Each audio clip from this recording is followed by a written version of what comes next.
What is good, everybody? Thank you so much for joining us once again on another episode of the Coffee Roaster Warm-Up Sessions podcast. This is episode 142 or 143. I'm not quite sure. I was a little more confident there at the first, and I was like, wait, I don't know which one we're on. So today we're gonna have a little bit of a dicey conversation. Might lose a few followers, might gain a few. We will see. But before we get into it, what better way to start a spicy conversation than with some batchy? Probably need a bit of Sriracha for this coffee. I know. Because this conversation is going to go that way. Some additive Sriracha. Some Sriracha and coffee? I wonder what that tastes like. Oh, this is nice. Oh, it's actually hot. Ooh. It's piping. Yeah. It's boiling.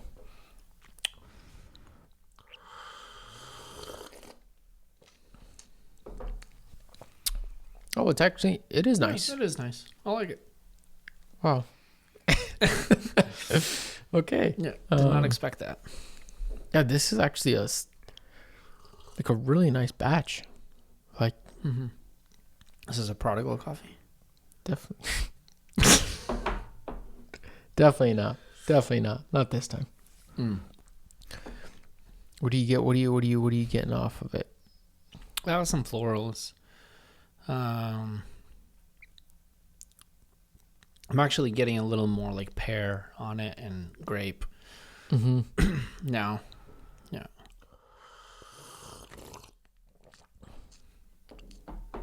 Some guava. No, I wasn't gonna say that, but I'm like, that was kind of in that direction. But Yeah.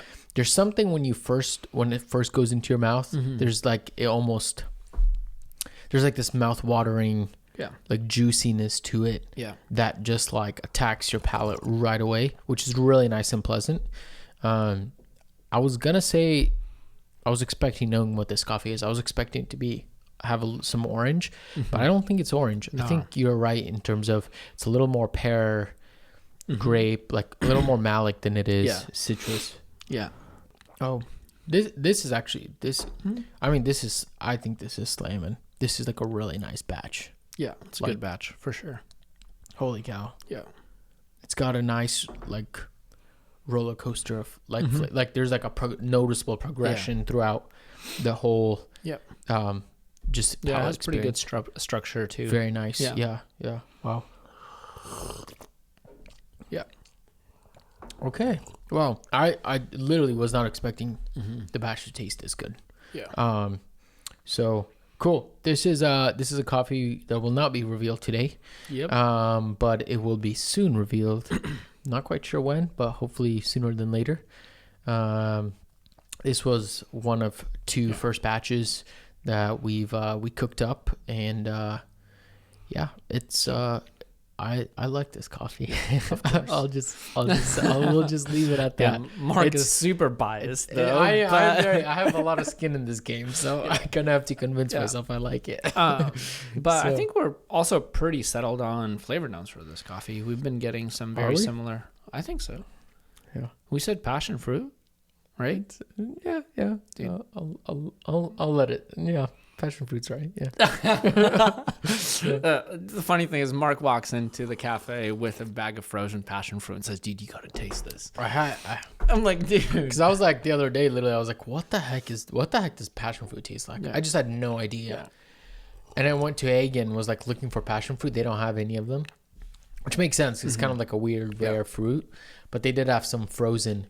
And man, they actually frozen passion fruit. I don't know. It just hit. Yeah, it reminds me a lot of pineapple.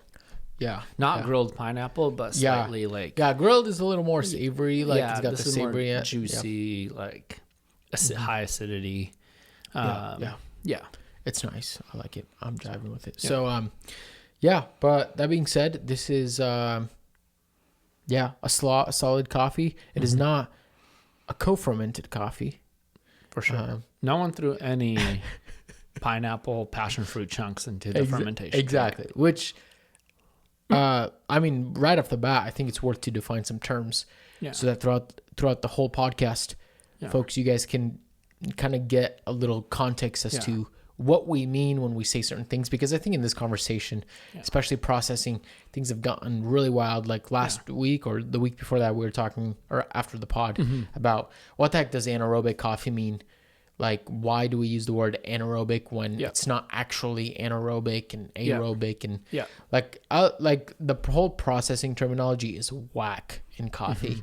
So that being said, how would you define, cultured or co-fermented? Is that even the same thing? I don't even know. Like there's so many a lot of words terms that have been thrown around for sure. I mean, one thing is this whole episode kind of stemmed from, there was that event. Again, we talked about the SEA in the last episode about gear, but one of the major conversations that happened was around the idea of like, where do cultured coffees fit? Because this was, I believe, the first year where people in competition openly competed with cultured coffees, both in brewers, in barista, or co-ferment coffees, that is. So with that said, there was some hot videos rolling around. The gram rolling around social media. And some of those videos you and I watched, and we were like, oh, we've had this conversation. And a side note, like, this isn't a new conversation.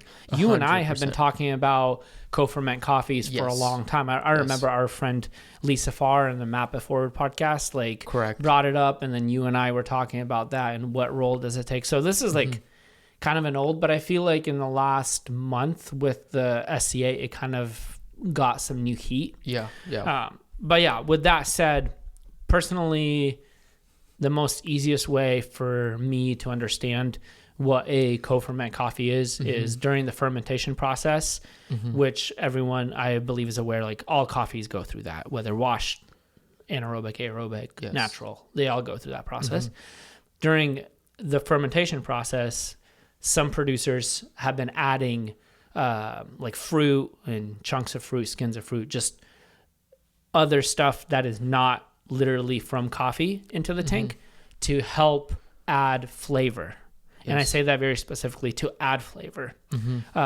But that also stemmed from this idea that there were other times in coffee processing that things were added into the tank that were not fruit. For example, the coffee I competed with, some people said, oh, that's a co-ferment.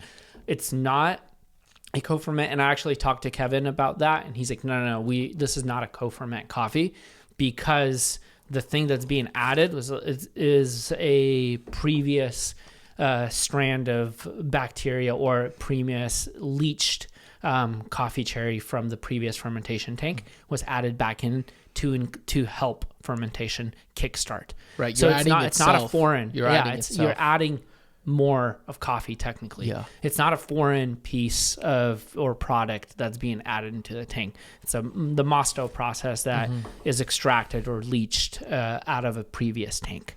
So it's very similar to wine. That's much different. That literally just enhances the flavors in the coffee themselves. But when you're adding a piece of pineapple so the coffee tastes like pineapple, that's flavoring added in before coffee is processed or during the processing time. Does that make sense? I think so. I think so. I remember my first, I think one of my first experiences with co-fermented coffees was a coffee from Nomad. If you remember, it was part of like a tasting kit, I think with, no, it wasn't. Or maybe it was. It was like four bags. Yeah, 4 bags. That was my first exposure. I love Nomad. I love what they do. They roast really well. They source really well. But they had this coffee from Brazil, I think, that was co-fermented with orange or melon or coconut. Coconut. That's right. Yeah. That's right. And I just, I don't know. It was very memorable because literally when you're drinking it, all you can taste is coconut. Like it's the room smelled like coconut. It did. Yeah. It tasted like as if somebody sprayed some like perfume or cologne, and it just like lingers. It's thick, and I mean you're drinking it, and it literally, it's almost like you're chewing on coconut itself. Like you cannot even think about the fact that it's like coffee, right? Like it's so intense. And I don't know, like I think I think me maybe like 8, maybe not 10, maybe like 6 years ago, maybe starting my coffee journey, that might have been really intriguing and fascinating and fun. But I don't know if I'd say the same now. Right. So, right. Yeah. And the conversation about co-ferments is like, it's getting a little more mainstream. Like we're seeing more people talk about it. We're seeing more roasting companies actually labeling, and I say that very pointedly, labeling their coffees as a co-ferment. So it's not, people are getting less shy about it, which to me is a good thing. Like that is a good thing. But in context of everything, the 3 main videos that really helped me like process the conversation in the last few weeks was one by Jared, Jared Truba. Everyone knows Jared, Cat and Cloud Jared. Yeah. That's a very good, if you're listening to this podcast, you should probably listen to that video, that Instagram video. Yeah. There was one by Maxwell Mooney, from, Maxwell Mooney Narrative, Maxwell Mooney. He's been on the pod. He threw up a good video, and then finally Chris DeFurio did a much more extended one. And I think for our sake in this conversation, those are kind of the 3 videos I'll be referring to because they help me process. And this is more of a moment where they've said a lot already, but it's more to me is like a reflection. Okay, what do I think? And I think first thing is I like that Jared and you and I listened to that video a couple times together. I like Jared's perspective around personal opinion, and then what does this mean for the industry? I think that was pretty dope. One of the fun things that he said was like, especially when comparing co-ferments to wash coffees, like wash coffees require a much more trained palate because they're so nuanced. And then also it takes a lot of time to roast wash coffees really good because you're trying to create or reveal that nuance in the coffee. And it's very easy to mess a coffee up in roasting where you hide some of that nuance because you didn't roast it well. So that to me was like exciting because both you and I, like, we like wash coffees a lot. We're not opposed to other methods, but we like them. Right. So that was super dope. Sorry, you can interrupt me at any point. No, it's great. I think if you're listening to this and you have not heard of them, watch the videos, you really should, because this is going to give you a lot of context to this whole conversation, and it'll give you kind of more opinions on the topic. Right. But in a nutshell, can you just break down a little bit of what Jared said in this video? Yeah. Basically, he said, hey, I like wash coffees. I like these kind of coffees, but within the context of the industry, there is room to talk about preferences and then talk about these new fermentation processes. So to a degree, Jared had a personal opinion on what he prefers, but he also created some space for co-ferments. Right. Yeah. Yeah. I'm glad you reworded it that way, because we want to be careful with not adding our interpretation to this, because even me, the first time I watched it, I just came in with my bias and I just filtered it through there. And then when you shared what you shared about what you got out of it, I was like, oh, okay, that's probably actually more. So I don't want to add words to whatever people said. Same. Yeah. So, sorry in advance if we do. But I did like his approach of being like, that. Yeah, I mean, the whole conversation about separating your preference from personal preference from, is this acceptable? Because I don't know, we're not. Would you say they're ethically wrong or morally wrong? Yes and no, because I think part of it, I don't know if it was Jared who said this or another video. Basically, we can't be putting more pressure on producers to create something that we either like or want. And I think there's a gray area there, right? It's if you're forcing a producer to, or not forcing is not even a good word. If you're asking a producer, hey, I want you to do this, do this, do this. Basically, you're not carrying the risk of the producer having to invest into equipment, invest into whatever they need to execute on your ask. Right. So you're not carrying that risk. And then what if you back out of the coffee and you change your mind because it's not sellable? Right. You know what I mean? So there's I think that can be a little gray if we're asking producers to co-ferment and asking producers to do this. Right. I don't know about that. I think that's where we could dive into the whole, is this ethical? Is it good for farmers and 100%. producers? Yeah. But let's assume you made sure that you're going to pay the price. Yeah. You've committed to buying their coffee before it's even processed. Yeah. You made sure that they're taken care of. Yeah. I guess what I meant by is it ethically or morally wrong? No, there's nothing wrong. That's not what we're talking about. Is it ethically or morally wrong to throw vanilla into your latte? Exactly. No, exactly. Yeah. That's why this conversation, that's what I'm saying.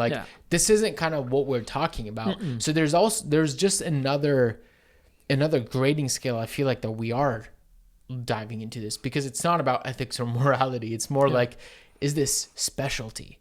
Is this exceptional? Is this what we call now quality? Yeah. Yeah. Is this the new standard? Right. Just because COE coffees are getting a little dicey, because competitions are accepting these coffees. Exactly. Is this a new standard? Right. Yeah. And so I think that's actually what we're talking about. Yeah. So I think it's very fair to actually separate your personal preference from a standard metric that for a very long time, I mean, we've just been going off of the SCA grading sheet that tells us, is this good? Is this not? Is this an 87? Yeah. It's a banger. Yeah. It's 5? It's okay. Yeah. You know what I mean? Yeah. That's kind of and now when that standard and that metric doesn't really, I don't know, you can't really put you can't put the numbers on the sheet the same way. Right. And because it's so different. Right. It's that's, I think, where most of this tension lies. Yeah. That's where Maxwell Mooney's opinion it hit hard from what I heard was, one, if any of you listened to the previous episode or a couple episodes ago with Alex, the present owner of Narrative, he also broke down how they choose coffees, and Max was part of that process for forever. So Max cupped a lot of coffees, and he clearly said for a long time, the narrative of specialty coffee or third wave coffee, how you define it, is, can coffee alone taste this wild or this good? Yes. Can coffee alone, we always said, this is just coffee. No. People ask, hey, did you add flavor notes into the coffee? Yeah. No. This is just coffee roasted. Yeah. So is this now changing the narrative to where, no, there is if someone would drink a coffee that's a co-ferment and said, is this just coffee? Do you say it's just coffee? Or is that a lie? Yeah, that's actually a very... Or do you have to say, no, this is coffee with pineapple in it? Right. That's actually, I didn't think about it, but yeah, I get that asked all the time. They're people all the time ask me oh, you got this flavor notes on the bag. Did you guys add that in? And yeah, I don't know if I'd be able to just honestly, with a clear conscience, be yep, that's just coffee. Yeah. When I know the reason why there's pineapple on the bag is because there was literally pineapple, those beans were soaked in that. Yeah, fermented, and they took on the flavor. Yeah. Right. Which is wild. Yeah. Yeah. And I think also on top of that, I think another conversation here is who's asking for these coffees? Yes. And why? Mm-hmm. Yeah, and this is also where it gets dicey because, again, I don't know if I've stated my personal opinion, and I'll be transparent here. I'm not a huge fan of co-ferments, and I'm talking about that today. What's the date today? I'll make sure, Mark. Today's Thursday, April 25th, and as of Thursday, April 25th, I am not a huge fan of co-ferment coffees. Do I enjoy naturals? Yes. Yeah. Are naturals the coffees I drink the most? No. Yeah. Do I enjoy them? Yeah. So that's the thing. I'm not a big fan of co-ferments, but when I think about it from the perspective of me as a coffee drinker, when I just started in specialty, the coffees that blew me away were what? Were punchy naturals. Yeah, it's everybody's gateway drug. Most people's, not every day, but and that's where my question is okay, like have our palates gotten that more dumbed down to where we need something even punchier? That's one question. As within one demographic of people. Right. And then the second question within a different demographic of people is, do we really need that intensive coffees to convince people that they should drink specialty coffee or coffee with nuance like that? Right. Because we are taking a lot of nuance out when we're introducing someone to specialty coffee through a co-ferment. And then finally, is that okay? Is that a good thing? Yeah. Like if you got into specialty and third wave coffee because you had a co-ferment, like, is that okay? Like, yeah, I guess. I don't know. But then what happens after? Do you do the classic? You go from a co-ferment maybe to just a natural to a washed? Yeah. So then is washed at the top of the pyramid? Like, are you climbing up to washed, or are you that's stepping down to washed? Well, and all three, Jared, Max, and Chris, they all mentioned the whole wash thing. Like all of them. Like usually, people more seasoned lean towards there, and they're kind of. I consider them three kind of more OG-ish. Yeah. Like they've been in this. Chris DeFura was fiery in that video. Yeah, he was. Fiery. If you need to watch Chris. Yeah, it's that good. It's that good. Yeah. But I think there's that concept of. I mean, I may be wrong on this progression, but we had wash coffees that tasted great, and that was kind of most of what we had, and then naturals started gaining popularity, and then we're like, oh, dude, there's naturals. And I think what was the kicker there was that the flavor notes became more intense.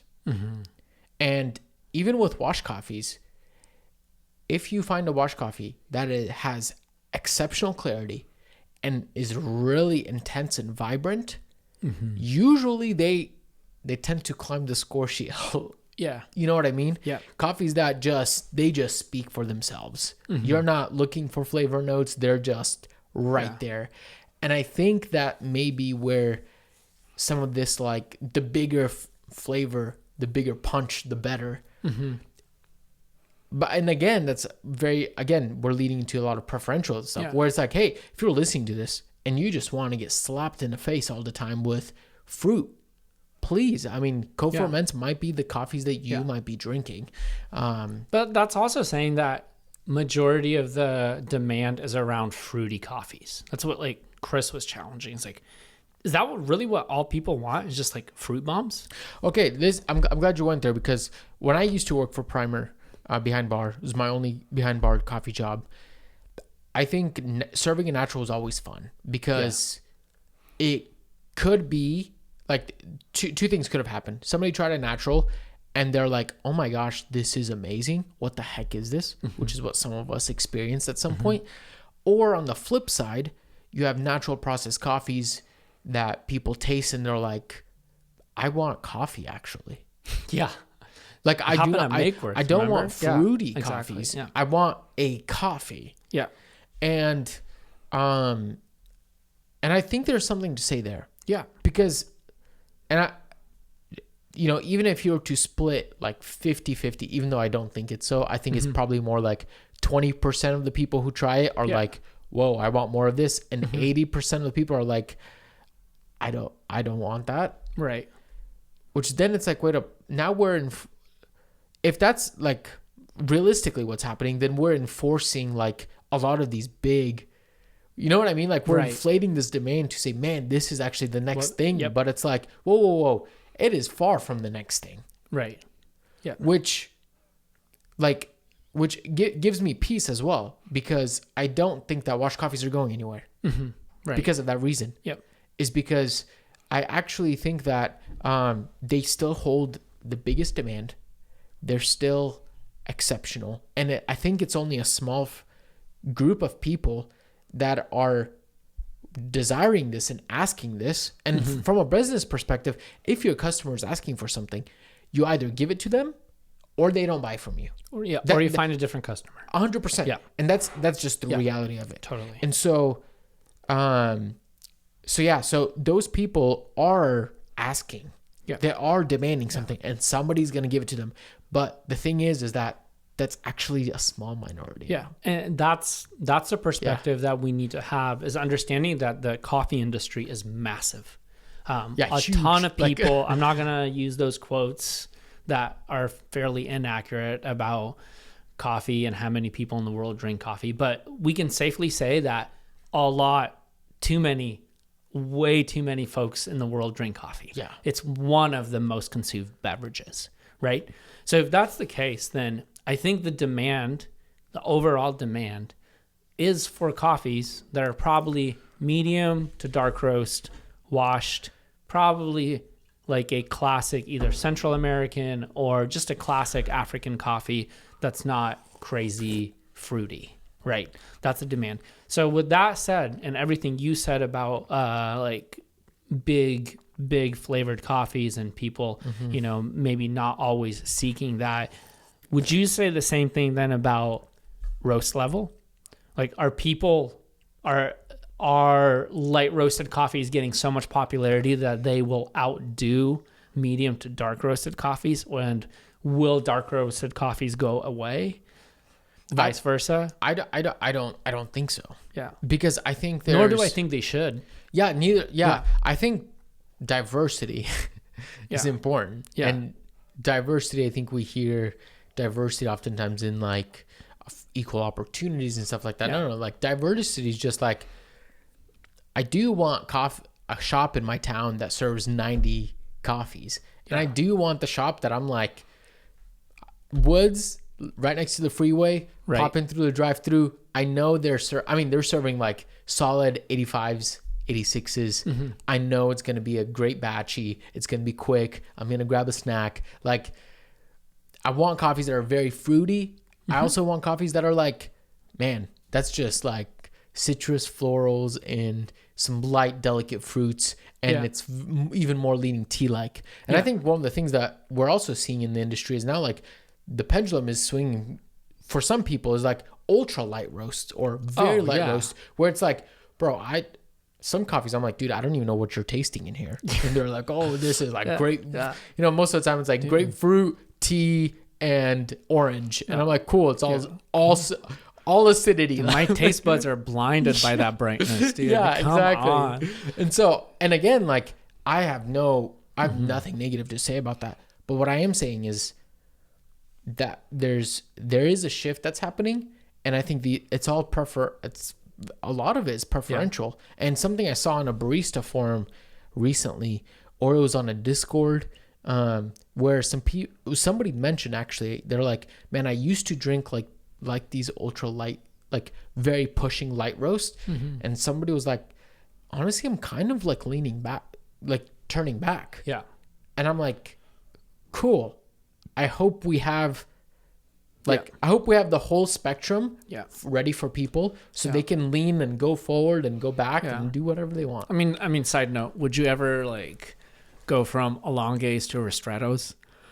Oh, I feel like everyone is pulling like 1 to 2.5, 1 to 3 shots, like these big old that whopping. Needs to stay. Yeah, shots which are they're tasty. Yeah. I'm like, do we ever go back to a 1-to-1? Yeah. Or 1 to 1.5? Like, I don't know, but no, I agree. I think there's space and there's room for to have both. Like we need some bang like light roasted coffee, some geishas, but we also need some just classic Guatemalan semi-medium roasted coffees that still taste good, still fun, but it's nothing like the other light roasted flavor profiles. But then we also have to think about how we talk about all of this preference in context of co-ferments. Like, the final question would be, based on all 3 of those videos, do you think that co-ferments are here to stay? Is it a fad? And what happens when the demand for co-ferments grows? Like, how do we run a business with that in mind? A business, not a preference. Yes. Yeah, but a business. That's fair. There's a lot of parts, but I'm going to try to, in a nutshell. I think they're fine. I think they can stick around. Like, I'm not going to be upset. I'm not mad. they can stick around. And I think the people that really like them, I hope you enjoy the heck out of them. Like for real, like not even, no sarcasm here. Just like, I hope you just drink them every single freaking day and have as much as you want. Cold brew, espresso, like, come batchy, on, all of it.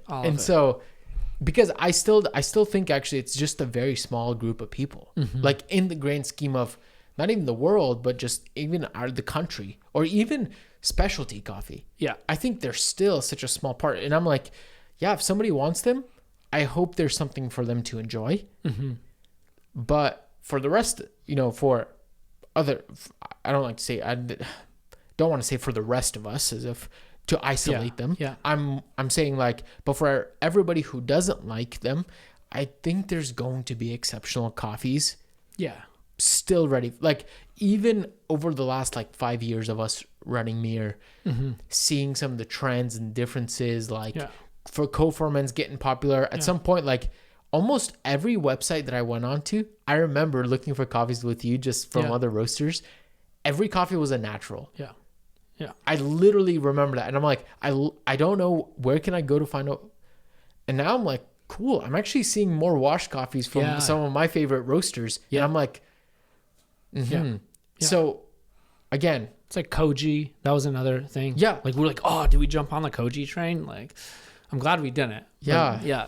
And that, man, the Koji thing is kind of, it's unfortunate because I like that. That's sad to see though. Like a lot of people kind of jumped on there. There was a lot of hype. It felt like a breakthrough in technology or processing or whatever you want to call it. But then just like the die off of it. And I'm just like, disappeared. Gosh, as a business owner for me, that's a nightmare. Yeah. You know what I mean? And I'm thinking about the producer, like, that's a nightmare. And speaking of like, how do you run businesses? I'm like, I don't know. I'm kind of a little, I think I'd say maybe a little more old school where I'm like, I'm just going to stick to, I think the stuff that's very tried and true. I might dabble my feet in some of the more innovative, intense, some of the newer stuff, just to get a taste of it. But I'm definitely just going to stick to my guns of like, this is what we like. This is who we are. This is what we serve. And I guarantee you there will be people out there. Yeah. The most wealthiest coffee companies in the world serve only dark roast. Yeah. Yeah. For sure. I mean, the 5th biggest bank in the world is the 5th. Serves dark roast. Exactly. So in terms of business, it's like, well, actually the smart thing to do is just go start a, roast dark roast. And now you have so much more demand market cap where, So I don't know your thoughts on that. No, I agree. I'm not scared of co-ferments. Unlike one of my friends who hates them with such deep passion that he would not touch a lever on a roasting machine if there was a co-ferment coffee in there. Is he listening to this pod? He listens to this pod and he knows. You know who you are, but you know who you are. Yeah. But I'm not there. Do I like right now? Again, April 25th kind of thing. Do I see us dropping a co-ferment anytime soon? Like I don't see that either. Again, like there is when you own a business. Your preference allows you to dictate what choices you make, and that's okay. Yeah. That's fine. Like, will I, if I walk into my friend's house and they're drinking a co-ferment, am I going to be mad? No. I'll sip on a co-ferment, just a few sips here and there. 100%. That's fine. Yeah. So it's like, that's kind of how I feel about it. Would it be exciting to see someone be introduced to specialty through a co-ferment and then create something revolutionary? Like I am going to leave space for that too. Like I'm not just because you got into coffee by drinking a co-ferment, I'm not going to be mad at you. I'm not going to boycott you. I'm not going to shun you. Do I still get excited about wash coffees? Like very good wash coffees, roasted really, really well. Yeah. And I think that's predominantly like where I'm at. I still like naturals too. You know that. We talk about that a lot. But when I taste something exceptional, that's a wash coffee or something on that level, that still gets me more excited than a co-ferment.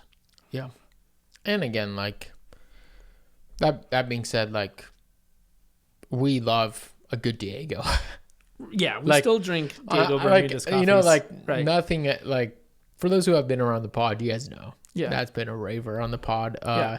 I mean, the Colombian that we're going to drop here soon is very intense. Yeah. And we bought it for a reason. Yeah. And we're jiving with it. Yeah. Like, totally. I was going to brew it on the pod today, just left it at home. It's a big name, too. Yeah. You know, so, like, yeah, it's not, again, there's so much nuance. But anyways, we're going to wrap this up. Thank you so much for listening. If you've made it this far, thank you so much. If you haven't watched those videos, I'd highly recommend you to watch them. Keys to the Shop by Chris DeFurio. His Instagram, he has a little blurb on there. Jared Truba and Maxwell Mooney. Give them a listen and give them a follow. Yes. Why don't you? And friends, as we always say, remember, reflect what's good. Unless it's a co-ferment.